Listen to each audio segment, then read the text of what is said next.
دوستو، بزرگوں اور بھائیوں، ہم مسلمان ہیں۔ اللہ تبارک و تعالیٰ نے جو دین برحق ہمیں عطا فرمایا ہے، وہ دین ہماری تمام ضروریات کو پورا کرتا ہے۔ ہمیں یہ حکم دیا گیا ہے کہ ہم اللہ سے جب بھی مانگیں دنیا اور آخرت کی بھلائی مانگیں۔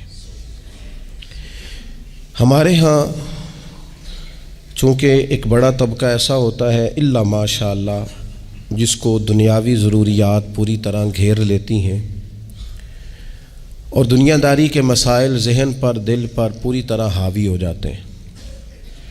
ہر وقت تصور یہی رہتا ہے کہ کسی طریقے سے میری دنیا داری مضبوط ہو جائے، میری دنیا داری مکمل ہو جائے، میرے روزمرہ کے کام پختہ ہو جائیں۔ اس کا لازمی نتیجہ یہ نکلتا ہے کہ انسان دینی کاموں کو بھی معاذ اللہ دنیا کے لیے کرنا شروع کر دیتا ہے۔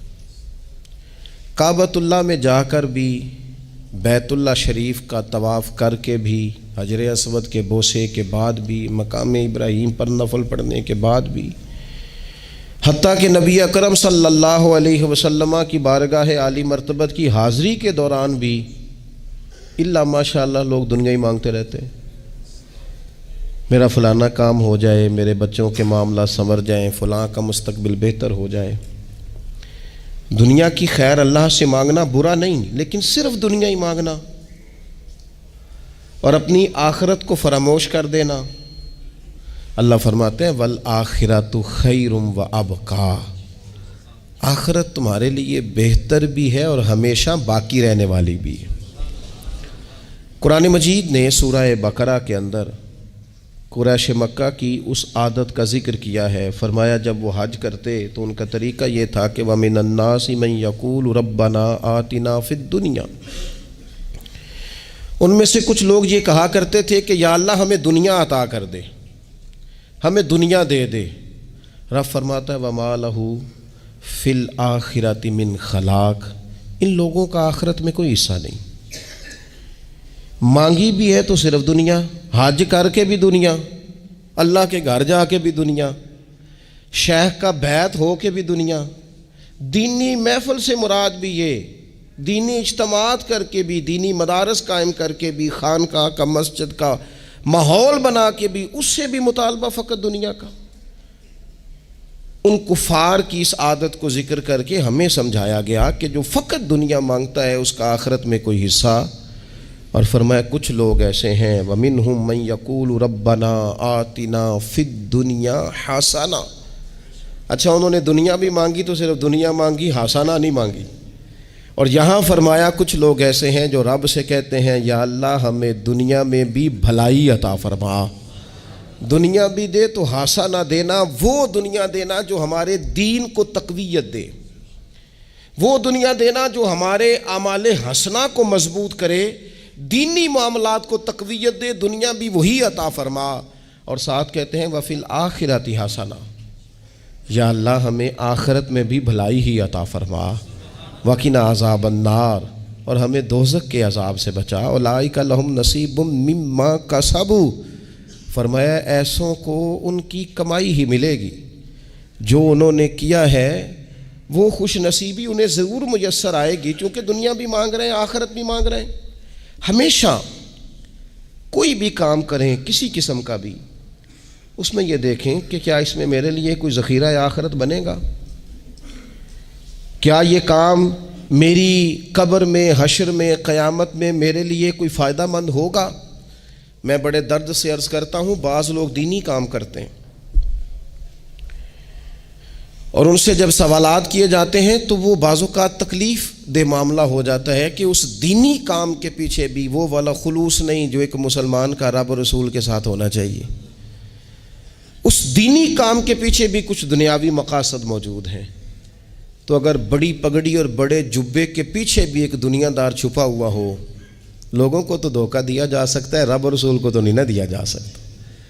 وہاں تو دلوں کا خلوص ہی پہنچتا ہے، وہاں تو نیتوں کا حسن ہی پہنچتا ہے۔ تو اللہ تبارک و تعالیٰ سے جب بھی سوال کیا جائے دنیا اور آخرت کی بہتری کا سوال کیا جائے۔ ایک لفظ ہے حدیث پاک میں جس کو عافیت کہتے ہیں، ترمذی شریف میں حضرت سیدنا عباس بن عبد المطلب رضی اللہ تعالیٰ عنہ، آپ کی روایت موجود ہے، فرماتے ہیں میں نبی پاک صلی اللہ تعالیٰ علیہ وسلم کی خدمت عالی مرتبت میں حاضر ہوا تو میں نے عرض کی یا رسول اللہ صلی اللہ تعالیٰ علیہ وسلم، مجھے ایسی چیز بتائیں جو میں اپنے رب سے مانگوں۔ چیز مانگنی ہوتی ہے نا، بعض اوقات موقع ملتا ہے تو کئی دفعہ انسان امتحان میں آ جاتا ہے کہ اب مجھے موقع مل گیا ہے، مجھے کہا گیا کچھ مانگ لو تو بھلا میں کیا مانگوں۔ حضرت عباس بن عبد المطلب رضی اللہ تعالیٰ عنہ نبی پاک علیہ السلام کے پیارے چچا جان ہیں، عرض گزار ہیں یا رسول اللہ صلی اللہ علیہ وسلم مجھے بتائیے میں اپنے رب سے مانگوں تو کیا مانگوں؟ تو حضور نے فرمایا رب سے عافیت مانگو۔ کہتے میں کچھ دن رکا، کچھ دنوں کے بعد پھر حاضر بارگاہ ہوا اور عرض کی یا رسول اللہ صلی اللہ تعالیٰ علیہ وسلم مجھے بتائیے میں اپنے مالک سے مانگوں تو کیا مانگوں؟ تو حضور نے پھر فرمایا اللہ سے مانگنا تو عافیت مانگنا۔ بزرگ فرماتے ہیں یہ عافیت کیا ہے؟ عافیت یہ ہے کہ یا اللہ ظاہری پریشانیاں، باطنی پریشانیاں، اے اللہ ظاہر کے میل کچیل بھی دور ہو جائیں، باطن کے بھی دور ہو جائیں، اے اللہ ہر معاملے میں، ہر آزمائش میں، ہر دکھ میں ہمیں تیری پناہ نصیب ہو جائے۔ یہ عافیت ہے۔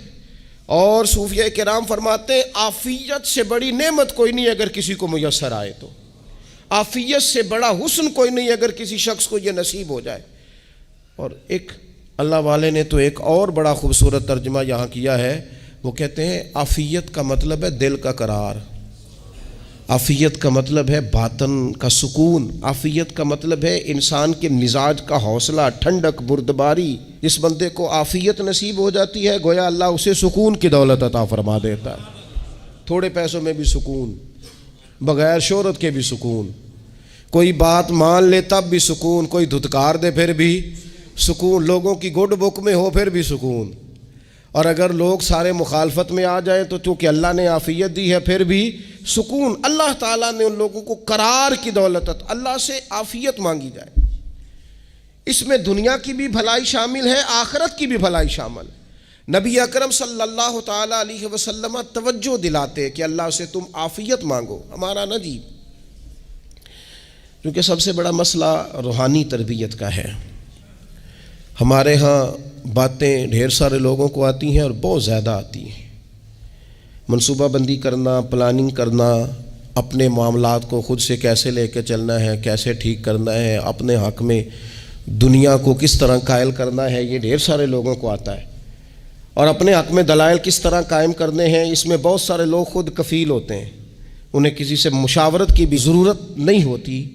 لیکن اللہ کی بارگاہ سے اپنا رشتہ کیسے جوڑنا ہے، مالک سے کرم کا سوالی کس طرح کر کے ہونا ہے، اللہ سے عافیت کا سوال کیسے کرنا ہے، یہ چونکہ روحانی تربیت میں ہمارا مزاج نہیں ہوتا لہذا ہم اس طرف جاتے نہیں، ہم وہ اپنی مرضی کی چیزیں، یعنی وظیفہ پوچھ کے گئے ہیں ایک صاحب، کچھ عرصے کے بعد آئے ہیں تو آ کے کہتے ہیں مولانا صاحب، پیر صاحب یا قاری صاحب یا فلاں صاحب، کسی سے بھی پوچھ کے گئے کس چیز کو نیک آدمی جانا، پھر لوٹ کر آ کے کہتے ہیں کہ آپ نے وظیفہ بتایا تھا پر کام کوئی نہیں ہوا۔ تو میں تو صاف کہتا ہوں اور کھلے دل سے کہتا ہوں کہ بھئی وظیفہ آپ کو بتایا تھا کہ اللہ کی رحمت متوجہ ہوگی، خدا کی رحمت کو آواز دینے کے لیے وظیفہ دیا تھا، کوئی بھی وظیفہ رب کو مجبور تو نہیں نہ کر سکتا معاذ اللہ۔ اور وظائف کس لیے پڑھے جاتے ہیں کہ جلدی سے معاملات ٹھیک ہو جائیں، میرے حق میں چیزیں بہتر ہو جائیں، تو اللہ کی رضا کے لیے پڑھے جاتے ہیں۔ تو وظائف کو، عبادات کو، نوافل کو، تلاوت کو، درود پاک کو تو رضا الہی کا ذریعہ بنانا چاہیے، لیکن ہم چونکہ ایک پورا الجھاؤ رکھتے ہیں اپنی دنیا داری کے معاملات سیدھے کرنے، ایک پورا خیر رکھتے ہیں، وہ لوگ ملتے رہتے ہیں مختلف بزرگوں کی نسبت کے تعلق سے، تو بعض جگہوں پہ بعض لوگ بڑے تیز ہوتے ہیں، یعنی ان سے آپ کی ملاقات ہوتی ہے تو بندے کو محسوس ہوتا ہے کہ یار اسے تو پہلے ہی ساری باتوں کا پتہ ہے، اور کئی دفعہ ان سے ملنے کے بعد احساس ہوتا ہے کہ یار اس سے تو تھوڑا سیکھ ہی لیتے تو بہتر تھا، یہ تو بات بڑی آگے نکل گئی۔ سارا پتہ ہوتا ہے، باشعور ہوتے ہیں، لیکن ڈر آتا ہے اللہ سے۔ اتنا باشعور آدمی، سمجھدار، پنچایت، پریا، لوگ، دین، دنیا سارا پتہ ہے، نماز کا ٹائم آ گیا تو وہ چھپتا پھرتا ہے، اس کی طبیعت پر بوجھ بن رہا ہے معاذ اللہ اللہ کے حضور حاضر ہونا، اسے خیر کا کام کرنا پڑ رہا ہے تو وہ ادھر ادھر نکلتا جا رہا ہے۔ تو سوال یہ ہے کہ پھر یہ شعور کا کیا مطلب رکھا ہوا ہے ہم نے؟ پھر اللہ سے دعا کرنے کی ضرورت نہیں۔ وہ حضرت عارف رومی رحمۃ اللہ تعالی علیہ فرمایا کرتے تھے بعض لوگوں کو رب سارا کچھ دیتا ہے، سجدے کی توفیق نہیں دیتا۔ اس کا مطلب یہ ہے کہ وہ کہتا ہے یہ سارا کچھ لے اور نکل جا، میرے گھر نہ آنا، رکھ سارا کچھ پاس۔ رب سے عافیت مانگی جائے، اس سے اس کا فضل مانگا جائے، اس سے اس کا کرم مانگا جائے۔ اللہ کے پیارے رسول صلی اللہ تعالی علیہ وآلہ وسلم اس عافیت مانگنے پر زور دیتے، توجہ دیتے۔ میں آپ کو صحیح بتاتا ہوں، رب نے اگر کسی بندے کو عافیت میں رکھا ہو نا تو حالات کیسے بھی برے چل رہے ہوں اس کا بگاڑ کچھ نہیں سکتے۔ اور اللہ تعالیٰ معاف کرے 100 دفعہ خاکم بدہن، اگر کسی وقت اس کے کرم کی نگاہ پھر جائے تو پھر سارے اسباب سمیت بھی انسان اپنے پیروں پہ کھڑا نہیں رہ سکتا۔ اس سے جب تک طلب کرم نہیں ہوتا، طلب عافیت نہیں ہوتی، اس کی بارگاہ سے جب تک بندہ مومن پورا رجوع نہیں کرتا، یہ عافیت اتنی اعلیٰ چیز ہے کہ نبی پاک علیہ السلام نے فرمایا اذان اور اقامت کے درمیان جو وقت ہوتا ہے اس میں دعائیں رد نہیں ہوتی۔ دعا مانگا کرو گے تمہاری اللہ اپنے فضل سے قبول کر لے گا۔ عرض کی یا رسول اللہ کیا مانگے؟ تو فرمایا عافیت مانگو رب سے۔ حضرت انس بن مالک حدیث کے راوی ہیں رضی اللہ تعالیٰ عنہ، یہاں بھی فرمایا یہ عین قبولیت کا ٹائم ہے، اب اللہ سے عافیت مانگ لو، اس کی پناہ۔ ہم دعاؤں میں بھی محدود ہو جاتے ہیں۔ رب دا طالب کوئی نہ ملیا، جو ملیا طالب زردہ ہو، دعاؤں میں بھی حد بندی۔ بعض اوقات بچے بھی تربیت کرتے ہیں نا، ایک مولانا ہے ان کا خیال ہے کہ انہوں نے مجھ سے کچھ پڑھا ہے تو کبھی کبھی استاد جی کہہ دیتے ہیں، بہت پرانی بات ہے، انہوں نے مجھے فون کیا کہ اگر آپ کبھی تشریف لائیں، تو میں نے کہا پتر دعا مانگ اللہ کو چھوٹی جی گڈی دے وے۔ تو اس بچے نے میری بڑی تربیت کی، کہنے لگا استاد جی اللہ کو لو منگنی یہ تو وڈی ساری منگو، آپ نے محدود کیوں کیا کہ بھئی یہ چھوٹی سی اللہ گاڑی کیوں اللہ چھوٹی دے، رب دے تو بڑی دے اور رحمت سے دے، اللہ سے مانگنی ہے نا جی۔ ہم تربیت نہیں لیتے۔ میں نے اس کا شکریہ ادا کیا، میں نے کہا بیٹے تو نے بڑی سونی بات کی، اللہ تجھے اس کا اجر عطا کرے، اللہ تجھے برکات عطا کرے۔ اگر آپ نے سیکھنا ہے تو پھر آپ سیکھ لیں گے، اور اگر نہیں سیکھنا تو پھر یہی کہنا ہے ساری عمر لانگی بندہ کو نہیں ملیا، چونکہ مزاج نہیں ہے نا سیکھنے کا، اس لیے پھر ملا ہی کوئی نہیں، پھر ساری زندگی کو میسر ہی نہیں آیا، کسی نے نصیحت ہی نہیں کی، کوئی آنکھوں کو بھایا ہی نہیں، خود ہی بڑے سیانے تھے، خود ہی بہت بڑے تھے، اپنا قد ہی بڑا اونچا تھا، سب ٹھگنے چھوٹے اور کمزور اور بونے نظر آئے۔ عزیز بھائی، جب عافیت، ایک بزرگ تھے ہر وقت اللہ سے عافیت مانگتے تھے، ہر وقت اللہ سے عافیت مانگتے تھے، ہر وقت عافیت مانگتے تھے۔ لوگوں نے پوچھا، لوگ ان کو صالح جانتے تھے، نیک سمجھتے تھے کہ حضور آپ اور کوئی دعا مانگتے نہیں، عافیت ہی مانگتے ہیں۔ فرمانے لگے میں مانگا کرتا تھا شروع میں، بعد میں خیال آیا ہے اور بھی دعائیں مانگا کرتا تھا، یہ احساس بعد میں نصیب ہوا۔ فرماتے میں مزدوری کرتا تھا، مال برداری کرتا تھا، ایک جگہ پہ ڈیوٹی کر رہا تھا تو تھک گیا، اور وہ جو کام لینے والے لوگ تھے ان کا رویہ بھی بڑا ترش تھا، تکلیف ہوئی۔ تو میں نے اپنے مالک کی بارگاہ میں عرض کی، مالک اگر 2 روٹی بغیر مجھے مشقت کے مل جائے دن میں تو تیری بارگاہ تو بڑی کریم ہے۔ کہتے ہیں میں نے یہ دعا مانگ لی، ذرا میں تھوڑا آگے بڑھا تو 2 بندے آپس میں لڑ رہے تھے، میں ان کی صلح کرانے کے لیے، انہیں بچانے کے لیے آگے بڑھا، تو میں جس کو چھڑا رہا تھا دوسرے نے میرے اوپر ضرب لگا دی، میرا بھی سر پھٹ گیا۔ تھوڑی دیر کے بعد وہاں پولیس آ گئی، وہ تینوں کو لڑنے والا سمجھ کے اٹھا کے لے گئے، مجھے جیل ہو گئی۔ 2 روٹیاں بغیر مشقت کے روز ملنی شروع ہو گئی۔ دعا مانگی تھی نا کہ یا اللہ 2 روٹیاں مل جائے نا بغیر مشقت کے، کہتے ہیں وہ 2 روٹیاں روز ملتی، کوئی کام نہیں کرنا پڑتا تھا، پر جیل ہو گئی۔ فرماتے ہیں میں بڑا پریشان تھا، روز روٹیاں پابندی سے آتی اور بہترین آتی، کھانا ملتا۔ پھر کچھ عرصے کے بعد میں نے سوچا کہ یار یہ دعا تو قبول ہو گئی نا تیری، اب تو اگر اس پر کوئی الگ بات کرے گا تو وہ تو غلط کرے گا۔ کہتے پھر خود ہی میرے دل میں اللہ نے بات ڈالی اور میں نے عرض کی مالک 2 روٹیاں نہیں، مجھے تو عافیت چاہیے، مجھے تو آفیت دے، میرے اوپر تو کرم فرما، تو نظر رحمت کر، جے ایک قطرہ بخشے مینوں، ایک قطرہ بخشے مینوں تے کام بن جاندا ہی میرا، مہربانی کر، آفیت عطا کر۔ فرماتے پھر خدا نے کرم کیا، کہاں سے اسباب بنے میرے جیل سے چھوٹنے کے، کون کون میرے ضمانتی بنے اللہ ہی جانتا ہے۔ فرماتے ہیں دروازے بھی کھل گئے، رزق بھی ملتا ہے، صحت بھی میسر ہے، سجدہ بھی کر لیتا ہوں، سویرے تلاوت بھی کرتا ہوں، شام کو مدینے والے کی بارگاہ میں رج کے درود و سلام بھی عرض کرتا ہوں، میں ممکن ہوتا ہے تو کسی غریب کی داد رسی بھی کرتا ہوں۔ اب سمجھ آئی ہے، ربنا آتنا فی الدنیا حسنۃ وفی الآخرۃ حسنۃ وقنا عذاب النار۔ اب سمجھ آئی ہے رب سے جب بھی مانگنا ہے آفیت ہی مانگنی ہے، اس سے کرم مانگ۔ ہم نے محدود دعائیں رکھی ہوئی ہیں، محدود، وہ جی فلانا کام میرا ہو جائے تو بھئی وہ ایک ہو گیا، اس کے بعد پھر نئی ٹینشن بن جائے گی، نہیں میں جی بچوں کی شادی کر لوں جی پھر میں فارغ ہوں۔ آپ شادی کر کے دیکھیں، لاگو پتہ جائے گا کیسے فارغ ہوتے ہیں۔ آپ یہاں رکتے کیوں ہیں؟ آپ خدا سے عافیت کیوں نہیں طلب کرتے؟ اس کی بارگاہ سے وہ کیوں نہیں مانگتے کہ جو ایک قطرہ ملے تو دنیا اور آخرت کے سارے کام ہو جائے؟ اس سے اس کی رحمت کا سوال کرے، اس سے اس کے کرم کا سوال کرے۔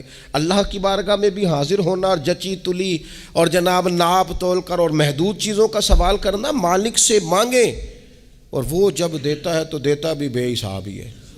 وہ جب عطا کرتا ہے تو کرم کے دروازے کھول کے عطا کرتا ہے، ورنہ تو ایک الجھن سے انسان نکلتا ہے دوسری میں الجھ جاتا ہے، ایک گتھی کو سلجھاتا ہے۔ پھر اقبال رو پڑے تھے، کہنے لگے میں عقل کی گتھیاں سلجھا چکا ہوں، یا رب مجھے صاحب جنوں کر دے۔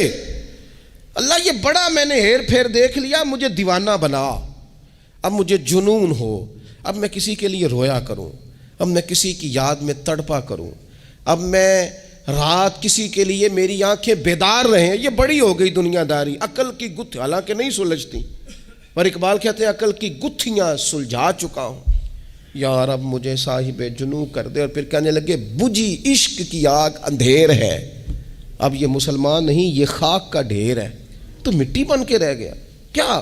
کہاں اپنی ساری توجہات کا قبلہ کس چیز کو؟ میرے عزیزو اللہ سے عافیت۔ نبی پاک علیہ الصلوۃ والسلام نے ایک شخص سے پوچھا کیا دعا مانگ رہے ہو؟ تو اس نے کہا یا رسول اللہ میں اللہ کی بارگاہ میں صبر کا سوال کر رہا ہوں۔ تو حضور فرمانے لگے صبر تو مصیبت پر ہوتا ہے۔ یا رسول اللہ پھر کیا مانگوں؟ آپ ان جملوں اور لفظوں کی گہرائی کو سمجھیں، صبر کے لیے تو پہلے مصیبت آئے گی پھر صبر آئے گا، تو یا رسول اللہ کیا مانگوں؟ فرمایا تو رب سے عافیت مانگ۔ مانا کیا ہے؟ مصیبت آئے کیوں؟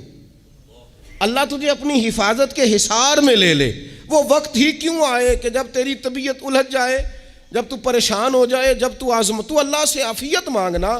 جب تو عافیت مانگے گا تو اگر کبھی مشکل آئے گی بھی نا، تو خدا پھر اپنے فضل سے مشکل سے نکلنے میں رستہ بھی بڑی جلدی عطا فرمائے گا اور تیرے اوپر فضل فرمائے گا۔ اگر عافیت، یہ جو ہم نبی پاک کی امت ہے نا، تو یہ ہمارے گرد اللہ کے فضل اور اس کی رحمت کا حصار ہے، یہ حصار ہے ہمارے گرد۔ وہ درویش نے کہا تھا نا کہ کروں شکر کتنا اور کروں فخر کتنا کہ تیرے کرم نے مجھے فائز المرام کیا، دیکھو بنا کے سید عالم کا امتی مجھ کو گناہ سے پہلے ہی بخشش کا انتظام کیا۔ ابھی میں نے غلطی کی نہیں، لیکن مجھے حضور کا غلام بنا دیا، بخشش کا بندوبست پہلے ہو گیا۔ اپنے مالک سے، بیمار بھی اس سے عافیت مانگیں، مقروض بھی اس سے عافیت مانگیں، بے اولاد بھی اس سے عافیت ہی مانگیں، صاحب اولاد بھی اس سے عافیت ہی مانگیں، جو دولت کے حصول کے رزق حلال کے خواہش مند ہیں وہ بھی اس سے عافیت مانگیں، اور جن کی جھولی اس نے بھر دی ہے وہ بھی اپنے رب سے عافیت ہی مانگیں۔ مالک سے جب سوال کریں، ایک بزرگ تھے انہوں نے تو اپنی انگوٹھی میں لکھوا لیا تھا کہ یا اللہ مجھے عافیت عطا فرما، مگر جب بھی دیکھتا ہوں یاد آ جاتا ہے کہ اللہ سے عافیت مانگنی۔ اپنے مالک کی بارگاہ کے اندر دیکھو، میں نے دیکھا ہے وہ کسی نے کہا تھا کہ تیری خواہش ہے کہ وہ تیری آرزو کرے پوری، اور میری خواہش ہے کہ تیری آرزو بدل جائے۔ کچھ لوگ ایسی خواہشات بھی لے کے آتے ہیں کہ جو پوری نہ ہو تو بہتر ہوتا ہے، اس لیے آپ کو پتہ ہے موت مانگنا جائز نہیں دین میں. مصائب سے گھبرا کر، مشکلات سے گھبرا کر، زندگی کے مد و جزر سے پریشان ہو کر موت کا سوال کرنا جائز نہیں. کس طرح جائز ہے؟ ان لفظوں کے ساتھ دعا کر سکتا ہے کہ یا اللہ جب تک میری زندگی بہتر ہے مجھے زندہ رکھ، اور جب میرا دنیا سے جانا بہتر ہے پھر تو مجھے اپنی بارگاہ میں بلا لے. یہ بھی کیا ہے؟ یہ بھی عافیت کا سوال ہی ہے کہ یا اللہ رکھ بھی تب تک جب تک رہنا بہتر ہے. نبی پاک نے بھی ارذل العمر ہونے سے پناہ مانگی. ہمارا یہ مزاج بن گیا ہے کہ ہم اپنے حق میں ایسی چیزوں کا سوال کر رہے ہوتے ہیں جو کئی دفعہ ہمیں مل جائیں تو ہمارا نقصان کریں. قرآن حکیم ایک جگہ پہ اللہ کریم نے فرمایا ہے کہ اگر سب لوگوں کو مال دے دوں تو بغاوت کریں، فساد ہو جائے. کیا مانا؟ کہ اپنا نقصان کر بیٹھے لوگ. ہم اپنے مالک کی بارگاہ میں بعض ایسی چیزوں کے سوالی ہیں کہ جو ہمارے لیے ٹھیک نہیں ہے، ہمیں اس کے کرم پر چھوڑنا ہے، اس سے عافیت مانگنی. اور بعض لوگ، کیونکہ میں کہہ چکا ہوں شروع میں کہ ہماری دینی روحانی تربیت نہیں ہوتی اور ہم کہیں سے باقاعدہ اسباق لینے کے قائل ہی نہیں ہوتے، پوری تربیت کا ہمارا مزاج ہی نہیں ہوتا، اپنی عقل اور اپنا شعور اور اپنے حساب سے ہم زندگی کو بتانا چاہتے ہیں. اور یہ جو میرا دور ہے یہ ویسے ہی الجھا ہوا زمانہ ہے، اللہ ماشاء اللہ، پتہ نہیں کوئی کیا بول رہا ہے، کوئی کیا کہہ رہا ہے، ایسے ہے جیسے کوئی میلہ لگا ہوا ہے اور کان پڑی آواز سنائی نہیں دے رہی. جس کی دکان پر کوئی گاہک نہیں وہ بھی کہہ رہا ہے لائنیں بنا لو. ایسا الجھا ماحول ہے اور ایسی آزمائش ہے کہ لوگ بیچارے پریشان ہیں. دیکھیں جب تربیت کے ساتھ انسان آگے بڑھتا ہے نا، ہمارے پاس مقتدا ہے اللہ رسول کا کلام، ہمارا پیشوا ہے رب رسول کا فرمان. جب ہم کتاب و سنت کی روشنی میں آگے بڑھتے ہیں تو پھر ہمارے لیے منزل آسان بھی ہوتی ہے اور قریب بھی ہوتی ہے. پھر ہمارے لیے آگے کی طرف سفر کرنا، آگے بڑھ جانا یہ آسان ہوتا ہے. آپ غور کریں جو لوگ دنیا میں کامیاب رہے، بھلا کس طرح کامیاب رہے؟ وہ اس طرح کامیاب رہے کہ انہوں نے نا اپنے رب سے عافیت مانگی. اللہ تعالیٰ نے خود بخود ان کے لیے رستے بنائے. آپ تاریخ پڑھیں گے بعض لوگوں کی تو لگ نہیں رہا تھا کہ وہ اتنی کامیابی حاصل کریں گے. دیکھ لیں آپ، حضرت غوث اعظم جیلانی رضی اللہ تعالیٰ عنہ بغداد شریف تشریف لاتے ہیں تو ان کی کیفیت یہ ہے کہ پتے کھا کے گزارا کرنا پڑتا ہے. یعنی پیچھے کوئی ایسا بیک گراؤنڈ کسی کا بنایا ہوا ادارہ، کوئی بڑی خانقاہ، کوئی بڑے لمبے چوڑے والد صاحب کے مریدین، کوئی بڑا لمبا سلسلہ نہیں مل رہا. ان کو بظاہر پتے کھا کے گزارا کرنا پڑتا ہے، لیکن چونکہ وہ نکلے ہیں اللہ کی مدد کے ساتھ، انہیں اللہ نے تائید دی ہے، فضل فرمایا ہے، تو نتیجہ یہ نکلا ہے کہ 70 ہزار بندہ ایک ایک وقت میں تربیت لینے کے لیے ان کے سامنے موجود ہے. یہ اللہ نے اسباب بنائے ہیں، کیونکہ جب رب عافیت عطا کرتا ہے تو پھر اللہ اسباب بھی پیدا فرماتا ہے. ہمارا ذہن تو تھک جاتا ہے سیاست کرتے کرتے. ہم تو جناب پوری ترتیب سے ہمیں سلیقہ آتا ہے کس طرح کر کے کس بندے کو کیسے قائل کرنا ہے. پورے طور پر ہم وہ ساری زندگی سیاست کرتے رہتے ہیں. وہ خاندانوں میں بھی چلتی ہے، گلی محلے میں بھی چلتی ہے، دوستوں میں بھی چلتی ہے، اور بعد میں پتہ چلتا ہے کہ یہ پتے کھیل کون رہا تھا. اصل میں صلح کرانے والا تھا کہ لڑائی کرانے والا تھا. یہ سب کا خیر خواہ تھا، یا سب کی ذہن کے اندر فطور کی آمیزش ہی اس شخص کی وجہ سے تھی. ہم چونکہ وہ خاص عافیت اللہ سے نہیں مانگتے، ہماری مخصوص سیاست ہوتی ہے سبھی کو راضی رکھو. اس کا نتیجہ یہ نکلتا ہے کہ ایک ٹائم آتا ہے کوئی بھی راضی نہیں رہتا. ہم اگر اپنے مالک کی طرف رجحان کریں اور اللہ نے جو ہمیں شعور دیا ہے اس شعور کو لے کر اللہ کی بارگاہ کی طرف بڑھیں. آپ یقین کریں اعلیٰ حضرت بریلوی رحمۃ اللہ علیہ کی کتابیں ہیں، ایک ایک کتاب پر پی ایچ ڈی ہو رہی ہے، اور انہوں نے 150 سال پہلے بیٹھ کر جو کچھ لکھا تھا بعین ہی لفظ بلفظ اس کی ضرورت آج محسوس ہو رہی ہے اور آنے والے وقت میں بڑھ رہی ہے. لیکن ان کے پاس کوئی ٹیم نہیں تھی، 50 لوگ نہیں تھے جو ان کے پاس بیٹھ کے لکھواتے، اپنا پریس نہیں تھا، ایسے لوگ نہیں تھے کہ جن کو پتہ ہوتا کہ کتاب ہم کل چھاپیں گے اور اتنے فیصد یہ مارکیٹ میں نکل بھی جائے گی. ایسا کچھ نہیں تھا. کیا تھا؟